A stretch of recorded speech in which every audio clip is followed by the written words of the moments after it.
नमस्कार, मैं हूँ डॉक्टर श्वेता। आज मैं बात करने वाली हूँ कोरोना वायरस के ही बारे में, लेकिन अपनी इम्यूनिटी बढ़ाने के लिए। आज हमारे देश में या हमारे विश्व में आज कोरोना वायरस आया है, कल कोई नया वायरस आएगा। वायरस कुछ भी हो सकता है, कहीं से भी आ सकता है। हमें बचाव के लिए क्या करना होगा? हमें अपनी इम्यूनिटी को डेवलप करना होगा। हमारी इम्यूनिटी जितनी अच्छी रहेगी तो चाहे वो कोरोना वायरस हो, चाहे कोई और वायरस हो, हम उतना ज़्यादा उसे हरा पाएंगे, उतना ज़्यादा उस बीमारी से कम अफेक्ट हो पाएंगे। तो आइए जानते हैं कि आप अपना इम्यून सिस्टम बढ़ाने के लिए क्या कर सकते हैं। मैं एक फिजियोथेरेपिस्ट हूँ और फिजियोथेरेपी का इम्यून सिस्टम बढ़ाने में बहुत अच्छा रोल होता है, क्योंकि हमारे जो इम्यून सिस्टम बढ़ाने के ऑर्गन्स हैं, जैसे कि हमारे लीवर हो गया, spleen, thymus and even your skin is very good immune system का एक हिस्सा है। तो ये सब चीज़ों को इम्यूनिटी बढ़ाने में ये सारे ऑर्गन्स हमारे बहुत हेल्पफुल होते हैं और फिजियोथेरेपी की हेल्प से और आप इन सारे ऑर्गन्स को बहुत अच्छे से एक्सरसाइज करके एक्टिवेट कर सकते हैं, रेगुलेट कर सकते हैं। जब हम बात करते हैं इम्यूनिटी की, तो इम्यूनिटी का मतलब सिर्फ और सिर्फ फिजिकल इम्यूनिटी नहीं होता। इम्यूनिटी एक बहुत बड़ा शब्द है जिसमें मेंटल इम्यूनिटी भी उतनी ही इम्पोर्टेंट होती है जितनी कि फिजिकल इम्यूनिटी इम्पोर्टेंट होती है। तो आपको मेंटल इम्यूनिटी बढ़ाने के लिए मेडिटेशन बहुत अच्छी और बहुत बेस्ट तरीका है। आप सिंपल, अगर आपको मेडिटेशन नहीं आता है तो कोई बहुत बड़ी बात नहीं है। आप किसी भी चीज़ पे, अपनी सांस पे ही आप कंसंट्रेट कर सकते हैं, ध्यान लगा सकते हैं थोड़ी देर के लिए। उससे आपका मेंटल जो इम्यूनिटी है वो डेवलप होगी, क्योंकि जैसे कोरोना में ही आप कई बार सुन रहे हैं कि लोग नाम सुनते ही डर जाते हैं, वो मेंटली इतना ज़्यादा अफेक्ट हो जाते हैं कि वो उसको रजिस्ट नहीं कर पाते। तो उस मेंटली रजिस्ट करना एक बहुत बड़ी बात होती है, क्योंकि जब आपका विल पावर मजबूत होता है तो आप किसी भी प्रॉब्लम से या किसी भी बीमारी से बहुत जल्दी रिकवर हो जाते हैं। तो आप अपनी मेंटल स्ट्रेंथ बढ़ाने के लिए मेडिटेशन करिए। इसके अलावा बात करते हैं फिजियोथेरेपी के रोल के बारे में। तो आपको अपनी फिजिकल स्ट्रेंथ या फिजिकल इम्यूनिटी बढ़ाने के लिए उसमें से मैंने कुछ 3-4 पॉइंट शॉर्ट लिस्ट किए हैं। प्लीज़ आप उनको समझिए और ट्राई करिए, और आफ्टर 1 मंथ और 1.5 मंथ आपको खुद ही इम्प्रूवमेंट काफ़ी समझ में आएगा। तो उसमें से पहले मैं बात करती हूँ माइक्रो वॉक की। माइक्रो वॉक क्या है? माइक्रो वॉक ऐसा छोटे छोटे वॉक हैं। आपको एक साइंटिफिक स्टडी में ये प्रूव हुआ है कि भले आप 1 घंटा जो वॉक करते हैं लगातार, वो उतना इफेक्टिव नहीं है, लेकिन जो आप वॉक करते हैं 5 मिनट 1 घंटे में, वो ज़्यादा इफेक्टिव है। इसकी वजह से आपकी मोबिलिटी तो बढ़ती ही है, आपके बहुत सारे ऑर्गन्स भी एक्टिवेट होते हैं। तो आपको पहला टिप मेरा यही है कि आपको हर 1 घंटे में 5 मिनट के लिए वॉक करना है और बैठ जाना है। आपकी स्पीड कुछ भी हो सकती है, जो भी स्पीड आप रखना चाहें। तो पहला आप माइक्रो वॉक करिए, दैट इज वेरी इंपॉर्टेंट। दूसरा बहुत इंपॉर्टेंट चीज़ है पानी पीना।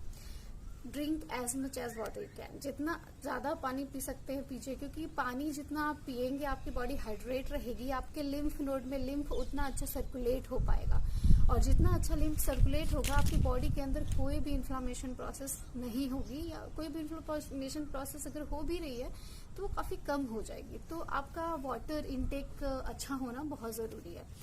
थर्ड पॉइंट पे आते हैं ब्रीदिंग एक्सरसाइज, सांसों की एक्सरसाइज। ये एक्सरसाइजेस बहुत इंपॉर्टेंट हैं। उसमें से बहुत ब्रीदिंग एक्सरसाइजेस है, लेकिन उसमें से कुछ एक्सरसाइजेस मैंने शॉर्ट लिस्ट किए हैं, तो उनके बारे में हम बात करते हैं। पहली ब्रीदिंग एक्सरसाइज में आपको डायफ्राग्मेटिक ब्रीदिंग होती है, जो कि बहुत फेमस है।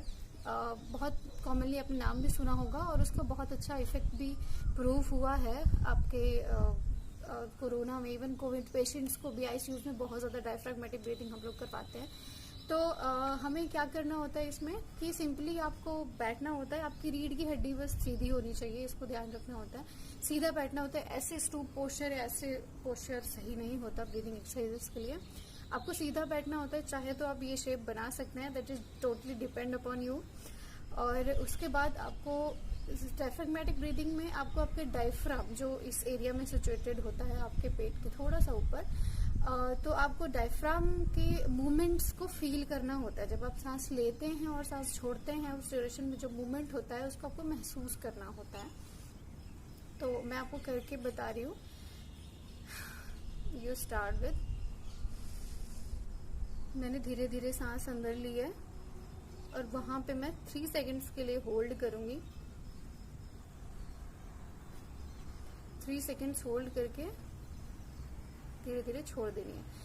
इस ड्यूरेशन में मुझे अपने डायफ्राम के मूवमेंट्स को महसूस करना है। मेरा चेस्ट ऊपर जा रहा है, नीचे आ रहा है, मैं सांस ले रही हूँ, छोड़ रही हूँ।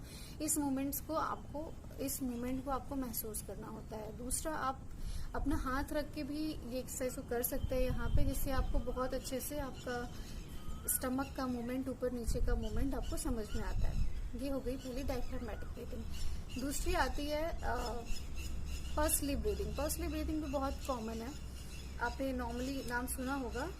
इसमें आपको क्या करना होता है, गहरी सांस लेनी होती है नाक के थ्रू और आपको छोड़ना होता है मुंह के थ्रू। और मुंह के थ्रू जब आप छोड़ते हैं तो आपको कुछ फिश जैसे शेप, फिश के जैसे मुंह का शेप होता है, वैसे आपको मुंह का शेप बनाना होता है। मैं आपको करके बता रही हूँ।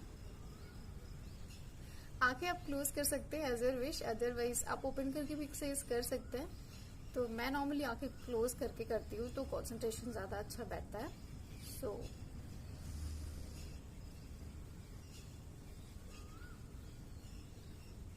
3 सेकेंड्स होल्ड।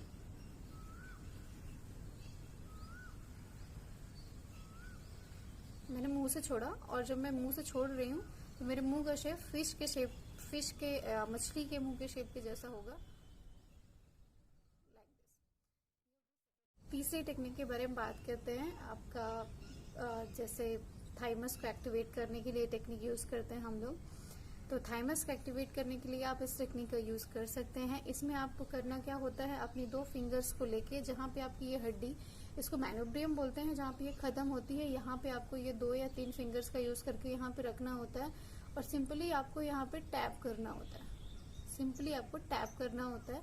कम से कम 15 बार आप एक सेट में टैप कर सकते हैं।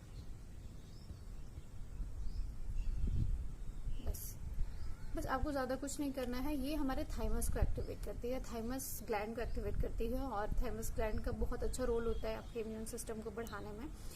तो आपको इसको मॉर्निंग, इवनिंग और आफ्टरनून में कर सकते हैं। शाम के बाद इसको नहीं करना चाहिए क्योंकि ये हमारी अलर्टनेस को बढ़ा देता है और हमारे लिम्बिक सिस्टम को एक्टिवेट कर देता है। तो शाम के बाद इसे अवॉइड करना चाहिए, दिन में ही इसे करना चाहिए। आप सुबह, दोपहर, शाम 15 मिनट करके इसे कर सकते हैं। इसके बाद हम बात करते हैं आपकी एक और ब्रीदिंग टेक्निक में, जैसे जो भी फोर्सफुल ब्रीदिंग टेक्निक है, जैसे कपाल भारती। कपाल भारती बहुत अच्छी ब्रीदिंग टेक्निक है। जब आप फोर्सफुली या जोर से सांस छोड़ते हैं तो आपके डायफ्राम के नीचे जितने भी आपके लीवर, स्प्लीन, ये बहुत अच्छे जो आपकी इम्यूनिटी बढ़ाने वाले ऑर्गन्स है, इसमें एक मसाजिंग इफेक्ट आता है।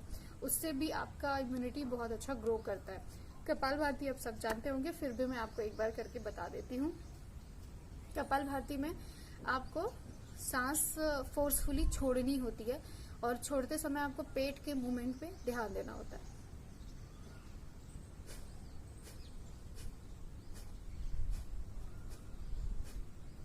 कुछ इस तरीके से। इसके बाद आप अनुलोम विलोम भी बहुत अच्छी एक्सरसाइज है इसमें। अनुलोम विलोम के बारे में भी आप सब जानते होंगे, एक बार मैं आपको करके भी बता देती हूँ। इसमें आपको मैं अपने अंगूठे और अपनी फर्स्ट फिंगर का यूज करती हूँ, आप चाहे तो थर्ड या सेकंड फिंगर का भी यूज कर सकते हैं। तो इसमें आपको एक नाक को प्रेस कर लेना होता है, जिससे आपको सिर्फ एक नाक से आपके अंदर एयर जाए। लाइक मैंने अपना लेफ्ट साइड से मुझे सांस लेनी है और उसको अंदर मैं थोड़ा होल्ड करती हूँ, आप भी होल्ड कर सकते हैं। उसके बाद आपको इसको वापस बंद करके आपके राइट साइड के नोज से छोड़ना होता है। फिर वापस आपको राइट साइड के नोज से ही लेके फिर आपको लेफ्ट साइड के नोज से छोड़ना होता है। फिर वापस लेफ्ट साइड के नोज से लेके आपको राइट साइड के नोज से छोड़ना होता है। तो मैं आपको एक बार करके बता देती हूँ।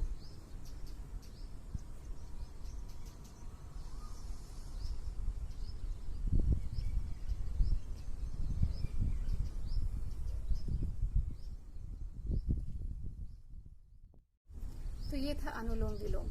तीसरा आप बहुत अच्छा एक्सरसाइज एक और कर सकते हैं, वो है सूर्य नमस्कार। सूर्य नमस्कार के स्टेप्स आप सबको ही पता होंगे। मैं ट्राई करूंगी अगले वीडियो में आपको सूर्य नमस्कार के बारे में और ज्यादा डीप में बता सकूं। सूर्य नमस्कार जरूर करिए, उससे आपकी बहुत अच्छी इम्यूनिटी डेवलप होती है।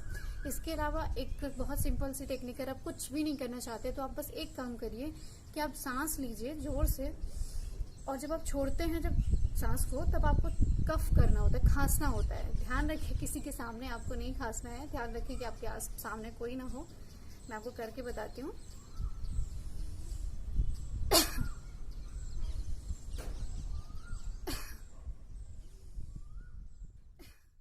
जब आप जोर से सांस छोड़ते हैं तो जो मैं बात कर रही थी आपके स्प्लीन, लिवर, ये सब इंटरनल ऑर्गन्स की, तो इसमें मसाजिंग इफेक्ट आता है जो कि बहुत आपकी इम्यूनिटी को डेवलप करता है।